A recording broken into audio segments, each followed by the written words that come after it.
Listener discretion is advised.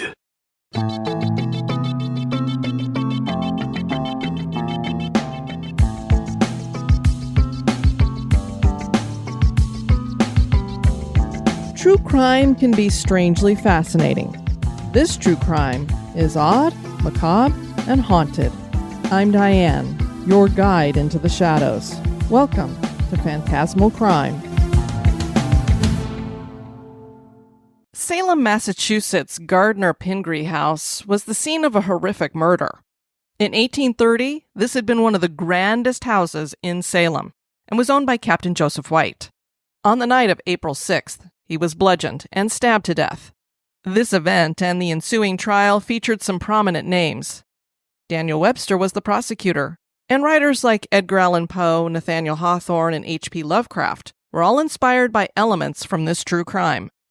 Such a horrific murder can lead to rumors of hauntings, and several ghosts seem to be at unrest in the aftermath. The Gardner-Pingree House sits at 128 Essex Street and was built in 1811. Salem native son Samuel McIntyre designed the house in the Federal architectural style. McIntyre was a self-taught woodworker and architect, and he built these beautiful and phenomenal mansions.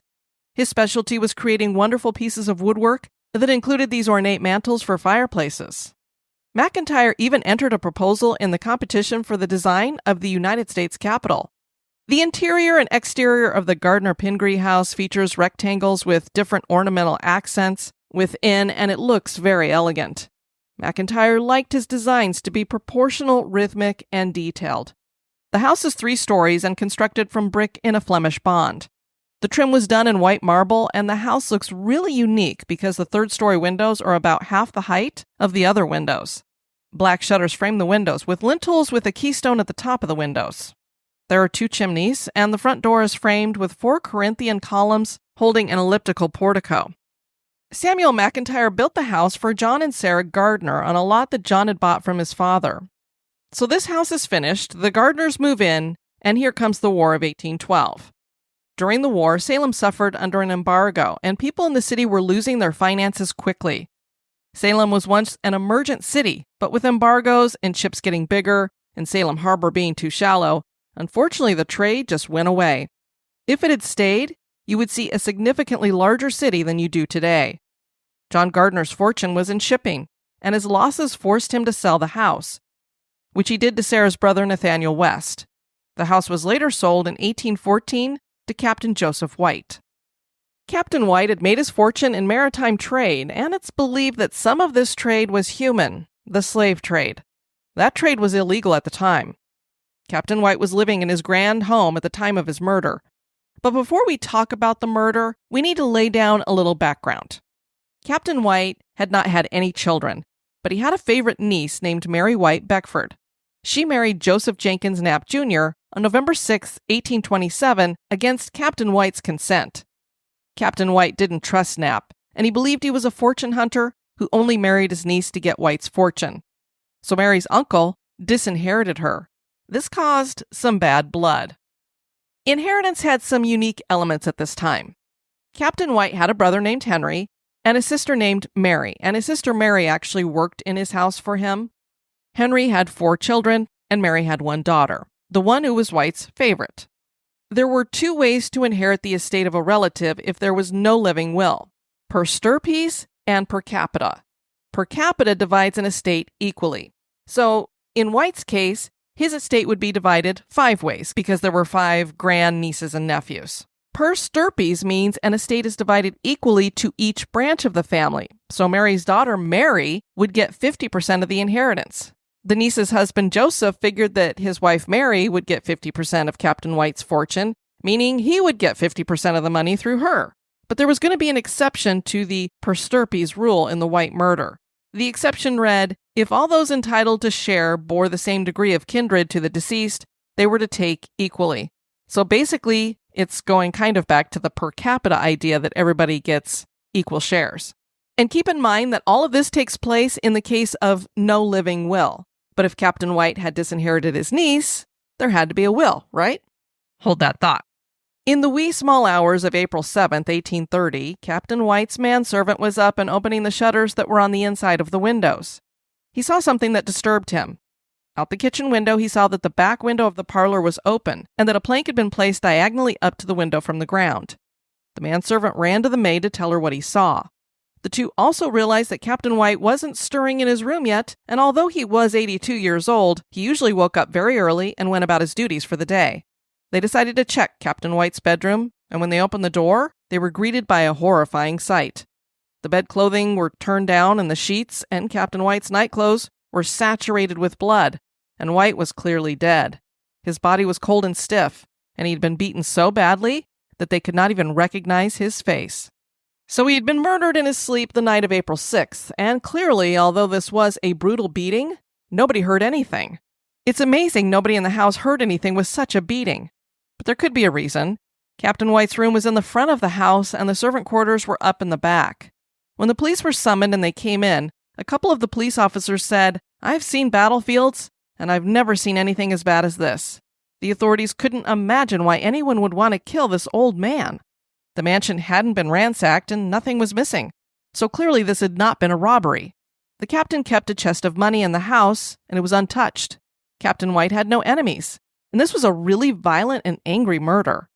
The police inspected the body, and they could see that the skull was fractured by something that didn't break the skin, and a long dagger had left 13 stab wounds on the body. Finding a suspect would be difficult because there was no forensics at this time, and there wasn't even fingerprinting yet. A meeting was held at the town hall the day after Captain White's funeral, and 2,000 residents of Salem attended. They empowered a vigilance committee that had 27 members to search every house and interrogate everybody connected to the victim. There was a $1,000 reward for anyone who knew of anything to do with the murders. Suspicion first fell on the servants. The fact that the open window had not been locked seemed to indicate an inside job. Who left the window unlocked? But the servants had been with White for years and were very trusted. Plus, again, nothing had been taken. If they were going to steal stuff, they probably would have grabbed it and ran. There were also footprints outside the window that didn't match the servants' feet. The coroner decided that there were 2 murder weapons, and these were the cudgel and a jerk or sword dagger. About a month after the committee was formed, they got a bite. A man named Joseph S. Hall was arrested for shoplifting, and he claimed to know something about the murder. Hall had been arrested in New Bedford, so he was brought over to Salem to talk to the Vigilance Committee. He told the committee that he'd overheard a conversation in a gambling establishment that seemed to be some kind of plan to steal an iron chest from Captain White's bedroom. Hall believed that the chest was full of gold. Members of the committee listened with skepticism to Hall because they knew something that he didn't. It seems that Hall had shared a Salem cell with a man named Joseph Fisher 3 years earlier and had planned to rob White with this Fisher fella. And the committee knew this because Fisher had told them. So Hall and Fisher are looking guilty, except both men were in jail at the time of Captain White's murder, so they hadn't done the deed. Hall pointed the finger at 4 men who had been at the gambling hall, and a grand jury charged the 4 men. These men were brothers Richard and George Crowninshield and 2 other men named Selman and Chase. Eventually, Selman and Chase were let go without a trial. The Crowninshield family was pretty prominent in Salem. An uncle had been Secretary of the Navy under Presidents Madison and Monroe. Richard and George operated a machine shop in Danvers, but these were not men of good character. George spent most of his time in a house of ill repute, and Richard liked hanging out at the gambling hall. The 2 brothers were either friends or acquaintances of Joseph Knapp, Jr. Yes, the husband of Captain White's disinherited niece. An interesting twist came in May when Joseph Knapp's father, who was a prominent shipmaster and merchant in Salem, received the following letter. Charles Grant Jr. to Joseph J. Knapp, Belfast, May 12, 1830. Dear Sir, I have taken the pen at this time to address an utter stranger, and strange as it may seem to you, it is for the purpose of requesting the loan of $350, for which I can give you no security but my word, and in this case consider this to be sufficient. My call for money at this time is pressing, or I would not trouble you, but with that sum I have the prospect of turning it to so much advantage as to be able to refund it with interest in the course of 6 months. At all events, I think it will be for your interest to comply with my request, and that immediately, that is, not to put off any longer than you receive this. Then set down and enclose me the money with as much dispatch as possible for your own interest. This, sir, is my advice. If you do not comply with it, the short period between now and November will convince you that you have denied a request, the granting of which will never injure you, the refusal of which will ruin you. Are you surprised at this assertion? Rest assured that I make it reserving to myself the reasons and a series of facts which are founded on such a bottom as will bid defiance to property or quality. It is useless for me to enter into a discussion of facts which must inevitably harrow up your soul. No, I will merely tell you that I am acquainted with your brother Frank, and also the business that he was transacting for you on the 2nd of April last. And I think that you was very extravagant in giving $1,000 to the person that would execute the business for you. But you know best about that. You see that such things will leak out. To conclude, sir, I will inform you that there is a gentleman of my acquaintance in Salem that will observe that you do not leave town before the 1st of June, giving you sufficient time between now and then to comply with my request. And if I do not receive a line from you, together with the above sum, before the 22nd of this month, I shall wait upon you with an assistant. I have said enough to convince you of my knowledge and merely inform you that you can, when you answer, be as brief as possible. Direct yours to Charles Grant, Jr. of Prospect, Maine. So this letter seems to start out nice, almost as if asking for a loan, but goes south quickly, turning into a blackmail threat. I've never heard of such a thing. You write a blackmail letter asking for a loan, and then when you get to the end of it, it's like, you better give me that loan or else. I mean, he did offer to pay it back with interest, so I guess that's not so bad. This Charles Grant has something on Knapp. He knows that Knapp offered to pay someone $1,000 to do some kind of dark deed. Joseph Knapp Sr. is confused by this letter because he doesn't know any Charles Grant and had no acquaintance in Belfast, Maine. So Daddy Knapp goes to talk to his sons, Joseph Jr., who's married to the disinherited niece, and John. What is strange here is that it's becoming clear that Knapp Jr. offered to pay someone to kill Captain White, so one would think he would rip up the letter and tell his father it was a bunch of nonsense. Joseph Jr. does say that the letter is a lot of trash, but then he tells his father to give the letter to the Vigilance Committee. Huh? What? So the father does that. Then Joseph Knapp Jr. decides to muddy the waters, and he goes to Salem the next day and mails 2 letters. And before I share those letters, let me throw a wrench into the works here. There was a man named Stephen White who was an adopted son to Captain White and managed all the finances.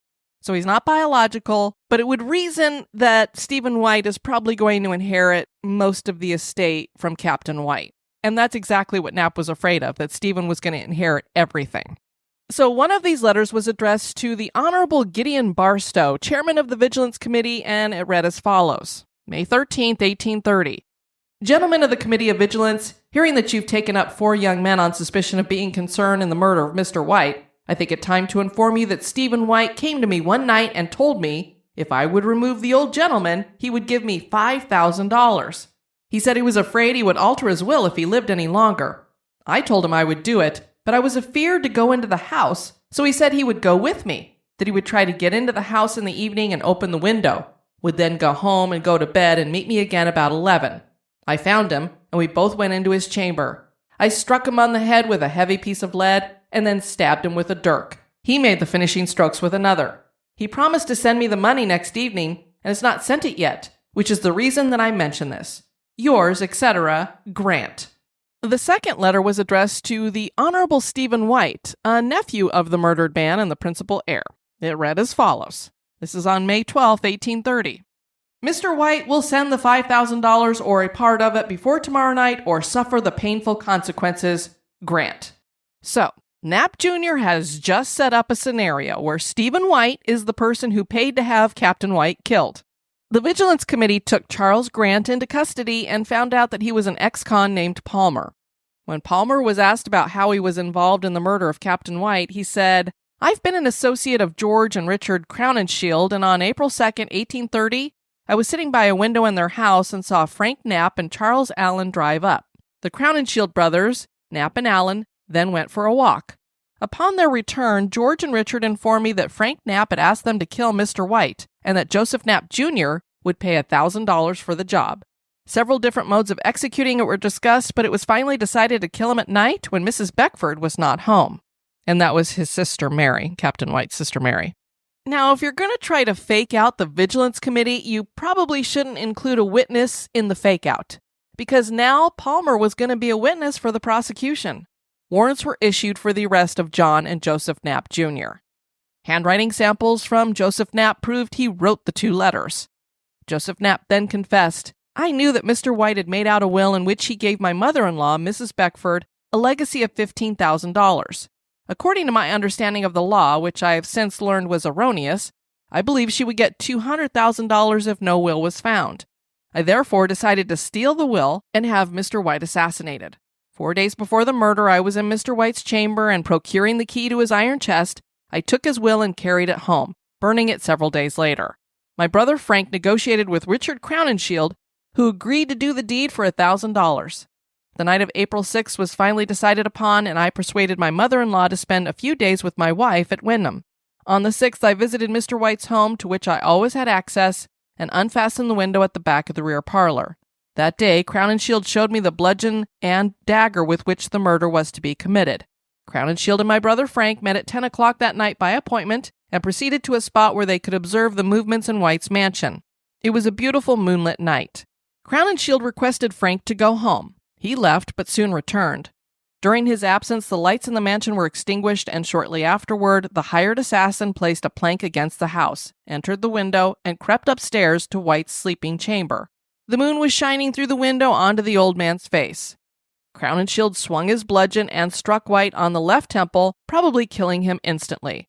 But, to be certain, he lowered the bedclothes and stabbed him repeatedly in the region of the heart. He then felt his pulse, and being satisfied that the job was well done, he departed. He met Frank on a side street and explained in detail what he had done. After hiding the bludgeon under the steps of a meeting house on Howard Street, he returned to Danvers. I was at home in Wenham on this night. A few days later, Crowninshield accompanied my brother Frank, calling on me at my house in Wenham, and demanded his money. I was able to pay him 105 franc pieces. He related to me all the details of the assassination, and I informed him that our work had all been in vain, that the will I stole was not the last one, and even if it had been, my object would not have been accomplished because of my misunderstanding of the law. The story my brother and I told the Vigilance Committee on April 27th in regard to the alleged robbery was a sheer fabrication. It was I who wrote the 2 anonymous letters. And now a little break for a word about one of our sponsors.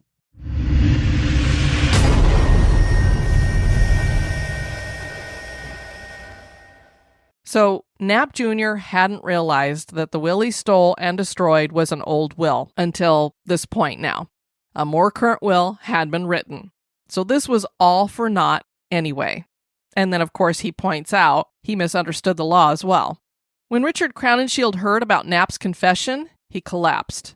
There was this rule at the time that it was necessary to convict the principal of a crime before an accessory could be tried. Richard wanted to save his brother, so he committed suicide by hanging himself from the bars of his cell with a handkerchief. That didn't do any good because John Knapp was indicated as the principal and Joseph Knapp Jr. and George Crowninshield as accessories. The trial for John began in Salem on August 20th, 1830, with Daniel Webster as the prosecutor. Yes, that Daniel Webster, who represented New Hampshire and Massachusetts in Congress, was also a Secretary of State under 3 presidents. He argued over 200 cases before SCOTUS. So you can imagine at the time, this is like the crime of the century, and it's being tried by the greatest lawyer in America at the time. And he was generally a defense lawyer, so he's going to work for the prosecution here, though. Joseph was promised immunity if he would testify for the prosecution. He agreed, but when he was called to the stand, he refused. Because you got to think in his brain, he's going, if they convict my brother, then they can come after me. So I want to make sure I don't help them. I think it is weird that they were going to try John as the principal because clearly Joseph Knapp Jr. was the mastermind behind everything, but I guess because he went about giving the money and stuff, I don't know. Here are some of the closing remarks from Daniel Webster to the jury. Gentlemen, it is a most extraordinary case. In some respects, it is hardly a precedent anywhere, certainly none in our New England history. This bloody drama exhibited no suddenly excited, ungovernable rage. The actors in it were not surprised by any lion-like temptation springing upon their virtue and overcoming it before resistance could begin, nor did they do the deed to glut savage vengeance or satiate long-settled and deadly hate. It was a cool, calculating, money-making murder. It was all hire and salary, not revenge. It was the weighing of money against life. The counting out of so many pieces of silver against so many ounces of blood. An aged man, without an enemy in the world, in his own house and in his own bed, is made the victim of a butchery murder for mere pay. Truly, here is a new lesson for painters and poets. Whoever shall hereafter draw the portrait of a murder, if he will show it as it has been exhibited, where such example was last to have been looked for, in the very bosom of our New England society, let him not give it to the grim visage of Moloch, the brow knitted by revenge, the face black with settled hate, and the bloodshot eye emitting livid fires of malice. Let him draw rather a decorous, smooth-faced, bloodless demon, a picture in repose, rather than in action, not so much an example of human nature in its depravity and in its paroxysms of a crime, as an infernal being, a fiend, in the ordinary display and development of his character. The deed was executed with a degree of self-possession and steadiness equal to the wickedness with which it was planned. The circumstances now clearly in evidence spread out the whole scene before us.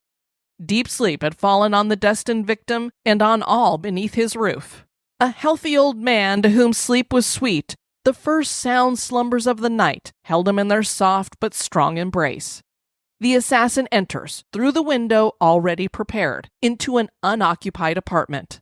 With noiseless foot, he paces the lonely hall, half lighted by the moon. He winds up the ascent of the stairs and reaches the door of the chamber. Of this, he moves the lock by soft and continued pressure, till it turns on its hinges without noise, and he enters and beholds his victim before him. The room is uncommonly open to the admission of light.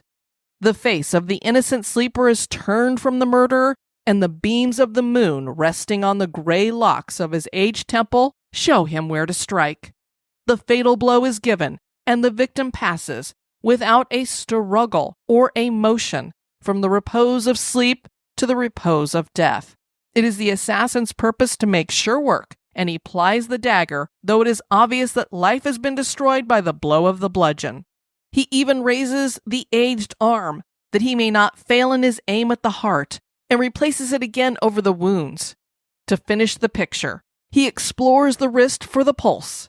He feels for it, and ascertains that it beats no longer. It is accomplished. The deed is done. He retreats, retraces his steps to the window, passes out through it as he came in, and escapes. He has done the murder. No eye has seen him, no ear has heard him. The secret is his own, and it is safe. This is an amazing argument to hear at the end. It's so wonderful. I'm going to skip forward a little bit here. It is said that laws are made for the punishment of the guilty, but for the protection of the innocent. This is not quite accurate, perhaps, but if so, we hope they will be so administered as to give that protection. But who are the innocent whom the law would protect? Gentlemen, Joseph White was innocent. They are innocent who, having lived in the fear of God through the day, wish to sleep in his peace through the night in their own beds. The laws establish that those who live quietly may sleep quietly, that they who do no harm may feel none. The gentlemen can think of none that are innocent except the prisoner at the bar, not yet convicted. Is a proved conspirator to murder innocent? Are the crown and shields and the naps innocent? What is innocence? How deep stained with blood, how reckless in crime, how deep in depravity may it be, and yet retain innocence? The law is made, if we would speak with entire accuracy, to protect the innocent by punishing the guilty. But there are those innocent out of court as well as innocent prisoners at the bar. Gentlemen, your whole concern should be to do your duty and leave consequences to take care of themselves. You will receive the law from the court. Your verdict, it is true, may endanger the prisoner's life, but then it is to save other lives. If the prisoner's guilt has been shown and proved beyond all reasonable doubt, you will convict him. If such reasonable doubt of guilt still remain, you will acquit him. You are the judges of the whole case. You owe a duty to the public as well as to the prisoner at the bar. You cannot presume to be wiser than the law. Your duty is a plain, straightforward one. Doubtless, we would all judge him in mercy. Towards him as an individual, the law inculcates no hostility, but towards him, if proved to be a murderer, the law and the oaths you have taken and public justice demand that you do your duty. The defendant, John Knapp, was found guilty as charged. His brother, Joseph Jr., was then tried and convicted, and the two brothers were hanged from the same scaffold. George Crowninshield managed to prove he had an alibi and was acquitted. But the story doesn't stop there. With such a bloody and brutal crime, it is no wonder that there are hauntings connected to this crime. The Peabody Essex Museum in Salem now owns the Gardner-Pingree House and also the Crowninshield Bentley House.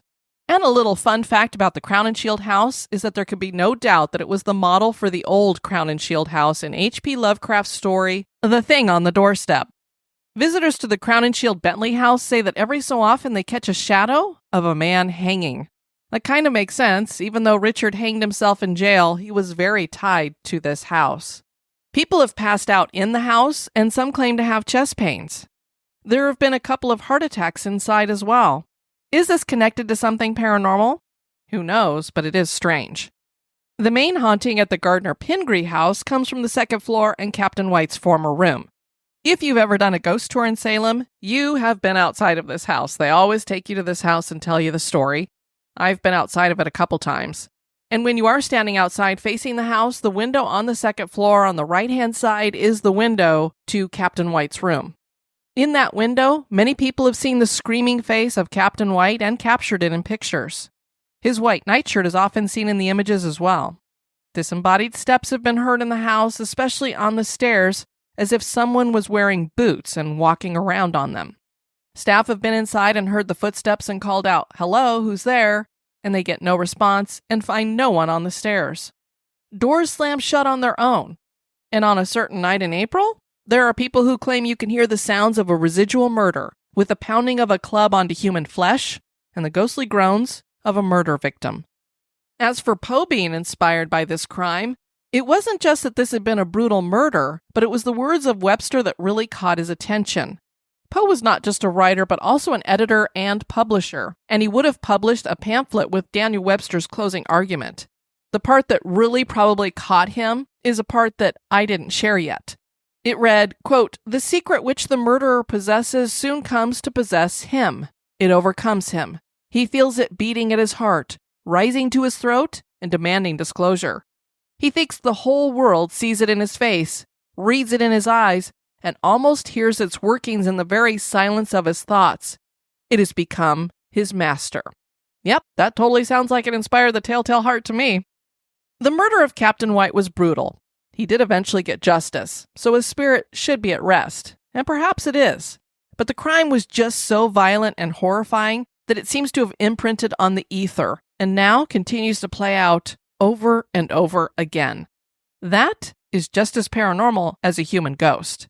Is there haunting activity connected to the murder of Captain White?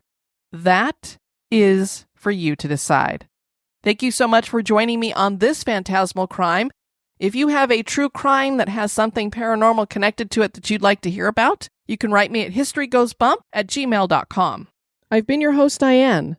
Join me on the next episode for another trip through the shadows. This has been a production of History Goes Bump.